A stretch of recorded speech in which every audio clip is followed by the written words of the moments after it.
Hey Zelda fans, got a quick unboxing video. I got the limited edition of the 3DS Zelda version with the 3DS Ocarina of Time, as you can see.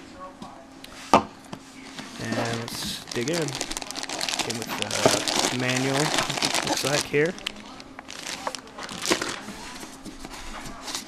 The docking station, I guess is what that looks like. Let's open it up real quick.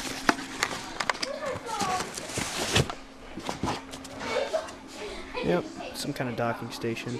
Not sure how that works yet exactly. I'll figure it out. Of course, the gold of the mine here. Open this up. Yeah, it looks nice. Like I said, limited edition. They're not making very many of them. Would have been more, valuable if I kept it sealed, but I wanted to play.